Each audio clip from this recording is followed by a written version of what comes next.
ಬಾಬಾ ಶರತ್ನಿಗೆ ಏನಾಯ್ತೋ ಏನೋ ಗೊತ್ತಿಲ್ಲ. ವರಪೂಜೆಗೆ ರೆಡಿ ಆಗೋದು ಬಿಟ್ಟು ಅದಕ್ಕೆ ರೂಮ್ ಕಡೆ ಹೋದ. ಹೌದಪ್ಪ, ಮುಹೂರ್ತದ ಸಮಯಕ್ಕೆ ಹೋಗಿದ್ದಾನೆ ಅಂದ್ರೆ.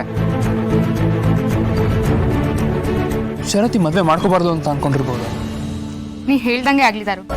ಅಣ್ಣ ಈ ಮದ್ವೆ ಆಗ್ಬಾರ್ದು. ಅಟ್ಲೀಸ್ಟ್ ಒಂದು ಇವಾಗ್ಲಾರು ಬುದ್ಧಿ ಬಂತಲ್ಲ.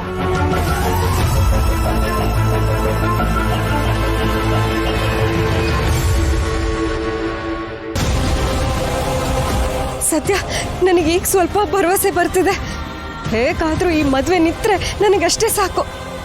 ಮಾಳವಿಕಾ, ಮಾಳವಿಕಾ,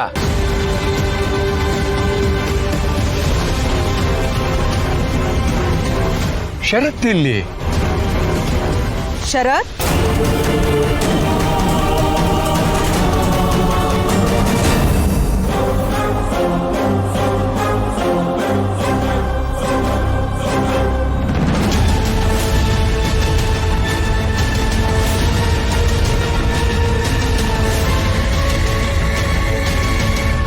ಮದ್ವೆಗೆ ವರ ಸಿದ್ಧವಾಗಿದ್ದಾನೆ.